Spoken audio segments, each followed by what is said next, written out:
أعوذ بالله من الشيطان الرجيم قال رب اشرح لي صدري ويسر لي أمري واحلل عقدة من لساني يفقهوا قولي السلام عليكم ورحمة الله কুরআন রাসূল কারীমের বাণী না বুখারী রাসূল কারীমের বাণী না কুরআন আল্লাহর বাণী আর বুখারী রাসূলের বাণী এই যে হযবরল এই ব্যাপারটি নিয়ে আমরা কোরআন থেকে কি ব্যাখ্যা পেতে পারি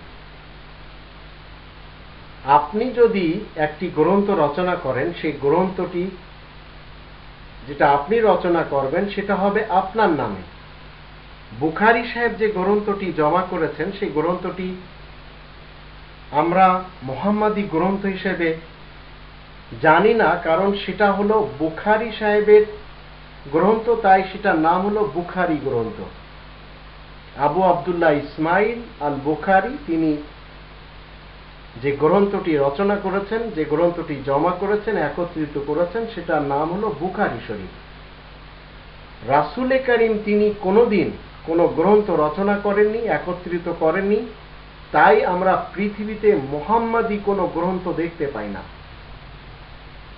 এমনকি মক্কার কোনো লোকেরা হাদিসের নামে কোনো গ্রন্থ রচনা করেনি বিধায় মাক্কি হাদিস বা মক্কা শরীফ নামে কোনো গ্রন্থ পৃথিবীতে আমরা পাই না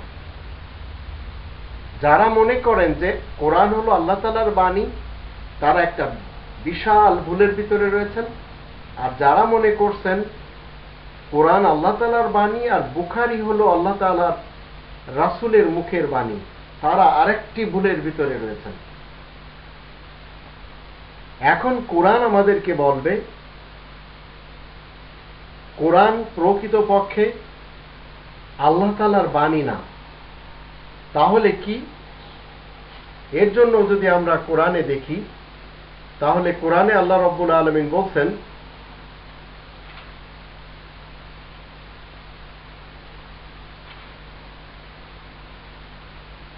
আমরা যদি 14 নম্বর সূরা ইব্রাহিম এর আয়াত নম্বর যদি আমরা দেখি 24 এবং 25 এবং 26 এখানে আল্লাহ বলেন আলাম তারা কাইফা দরাবাল্লাহু মাসালান কালিমাতান তাইয়্যিবাতান তাহলে তুমি কি দেখো না যে আল্লাহ কিভাবে কালেমা তৈয়্যিবার উদাহরণ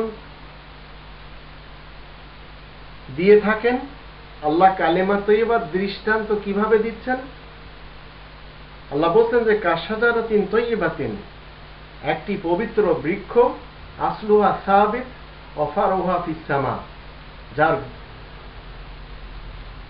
মূল যার ভিত্তি রয়েছে মজবুত এবং তার শাখা উপশাখা রয়েছে আকাশে তুতি উকুলাহা কুল্লা হিনিন বিইজনি রাব্বিহা ফল দিতে থাকে প্রত্যেকটি সিজনে আল্লাহ তাআলার অর্ডারে ওয়ায়াদরিবুল্লাহুল আমসালা লিন-নাস এভাবে আল্লাহ তাআলা উদাহরণ দিচ্ছেন মানব সমাজের জন্য লাআল্লাহুম ইয়াতাযাক্কারুন মানুষেরা যেন উপদেশ নিতে পারে ওয়া মাসালু কালিমাতিন খাবিসাতিন আর খবিস একটি কলেমার ব্যাপারে আল্লাহ বলেন কাশাজারাতিন খাবিসাতিন এমন একটি নাপাক বৃক্ষ ومثل كلمة خبيثة كشجرة خبيثة اجتثت من فوق الأرض ما لها من قرار যার কোনো স্থায়িত্ব নাই জমিনের উপরেই তাকে টানলেই উপড়ে ফেলা যায় তো কোরআন এমন একটি কালেমা তৈয়্যিবা কালেমা মানে হলো শব্দ কালেমা মানে হলো বাক্য কালেমা মানে হলো ওয়ার্ড কালেমা তৈয়্যিবা পবিত্র শব্দ সমূহ তো আল্লাহ রাব্বুল আলামিন বলেন আরেকটি আয়াতে যদি আমরা 9 নম্বর সূরাতে যাই সেখানে আমরা দেখব আল্লাহ রাব্বুল আলামিন এই কোরআনের ব্যাপারে বলেন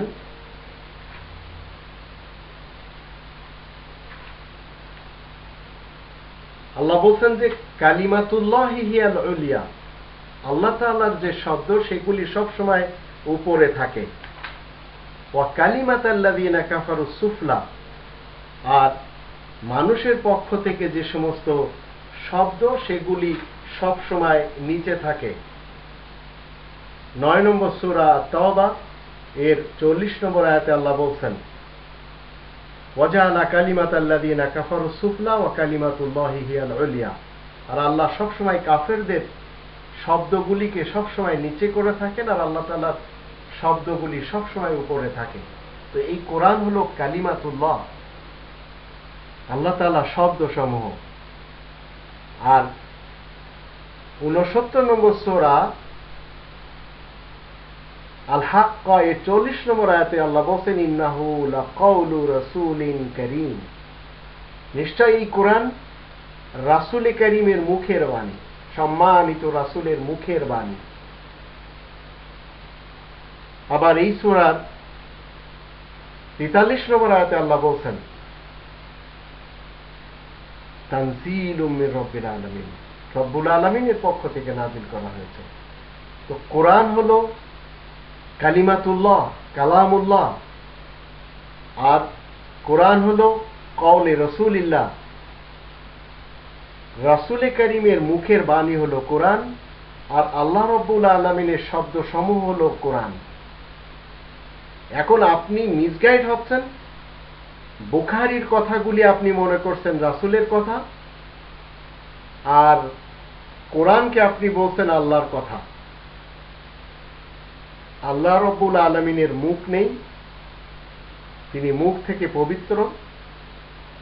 রাসূল কারীমের মুখ রয়েছে, রাসূল কারীমের মুখ থেকে বেরোনো যত আয়াত এই কোরআনের ভিতরে রয়েছে, 114টি সূরা, 6348টি আয়াত রাসূল কারীমের মুখের বাণী। তো কোরআন হলো রাসূলের বাণী, কোরআন হলো আল্লাহ তাআলার শব্দ, কোরআন হলো কালামুল্লাহ, আর কোরআন হলো কওলুর রাসূলিল্লাহ, রাসূলের মুখের বাণী। আল্লাহ তাআলার রাসূলের মুখের বাণী হলো কোরআন, আর আল্লাহ তাআলার পক্ষ থেকে আল্লাহ তাআলার শব্দসমূহ হলো কোরআন। এখন আশা করি আপনার বুঝতে আর কোনো কষ্ট থাকলো না। বুখারী সাহেবের গ্রন্থ তার নিজের গ্রন্থ, আপনি একটি গ্রন্থ যদি লেখেন সেই গ্রন্থটি হবে আপনার, কিন্তু আপনি যদি বলেন না আমার এই গ্রন্থের ভিতরে যা কিছু রয়েছে সেগুলি মুহাম্মদুর রাসূলুল্লাহ ওয়া খাতামান নাবিয়্যিনের মুখের বাণী, তাহলে এটা আপনার ক্লেম।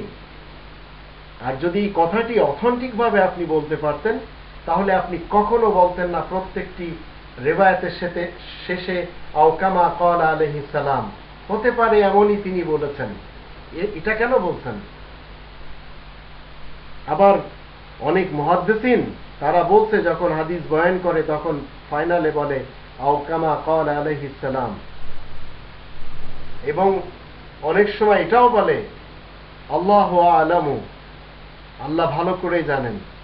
তো আল্লাহ ভালো করে জানলে তাহলে আপনি কেন ভুল এবং ভুয়া কথাবার্তা মানুষের সামনে তুলে ধরছেন আর বলছেন যে হয়তো রাসূলুল্লাহ এভাবে বলেছেন? তো এ ধরনের ডায়লগগুলি মূলত তাদের পক্ষ থেকে প্রমাণ এবং প্রচার আর প্রসার করা হয়, আর প্রমাণস্বরূপ বলা হয় যারা মিথ্যুক।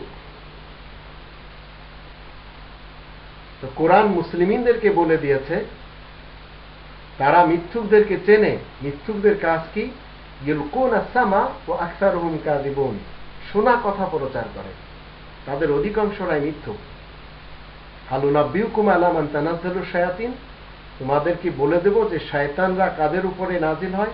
তানাজ্জালু আলা কুল্লি আফাকিন আথিম, শয়তান দল নাজিল হয় তাদের উপরে যারা পাপী, গুনাহগার এবং খেয়ালি কথাবার্তা বলে বেড়ায়, শোনা কথা প্রচার করে বেড়ায়। 26 নম্বর সূরা শুআরা এর আয়াত নম্বর 221 থেকে 223 আল্লাহ তাআলা বলে দিয়েছেন। তো 69 নম্বর সূরা আল হাক্কার 40 নম্বর আয়াতে আল্লাহ বলেন, ইন্নাহু লাকাউলু রাসূলিন কারীম, নিশ্চয়ই এই কোরআন সম্মানিত রাসূলের মুখের বাণী, রাসূল কারীমের মুখের বাণী। তানজিলুম মির রাব্বিল আলামিন, রব্বুল আলামিনের পক্ষ থেকে নাযিল করা। আর কালিমাতুল্লাহি হিয়াল উলিয়া, আল্লাহ তাআলার শব্দ এর ভিতরে। এটা কালামুল্লাহ। তো আল্লাহ তাআলার কালাম রাসূল করিমের মুখের বাণী, এটাই একজন মুসলিমরা বিশ্বাস করে।